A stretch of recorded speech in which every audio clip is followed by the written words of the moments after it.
विषय स्थानिक वस्तूंना प्रोत्साहन.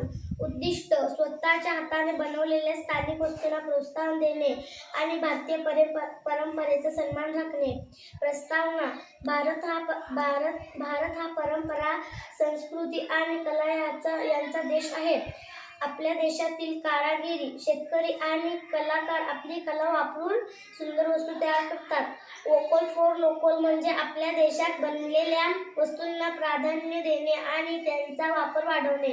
विदेशी वस्तू वापरण्याऐवजी जर आपण देशी वस्तू वापरल्या तर आपला देश अधिक सक्षम होईल. प्रोटोटाइपचे नाव. हाताने बनवलेला आकाशकंदील. Vocal for local.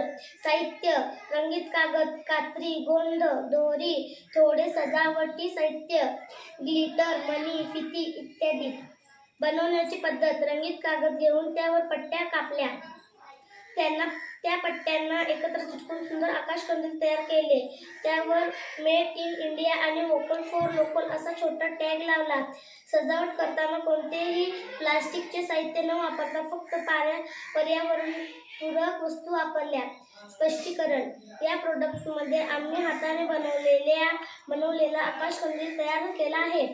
दिवाळीच्या सणात बाजारातील प्लास्टिकचे चायनीज कंदील घेण्याऐवजी आपण आपल्या हाताने देशी कंदील तयार केल्यास स्थानिक कागद व साहित्य वापरले जाते. कारागिरांना प्रोत्साहन मिळते आणि पर्यावरणाचं रक्षण होतं. यामुळे वोकल फॉर लोकल या मोहिमेचा खरा अर्थ साकार होतो. निरीक्षण. स्थानिक पातळीवर तयार केलेल्या वस्तूंमुळे आपले पैसे देशात राहतात आणि अनेकांना रोजगार मिळतो. निष्कर्ष. आपल्या सणांमध्ये स्थानिक वस्तूंचा वापर करणे हीच खरी देशभक्ती आहे. देशी वस्तू वापरून आपण आत्मनिर्भर भारत घडवू शकतो. घोषवाक्य. देशी दिवे लावा, देश उजळवा. स्वतः बनवा, देश वाचवा. Vocal for local. उजळूया देशाचं कंदील.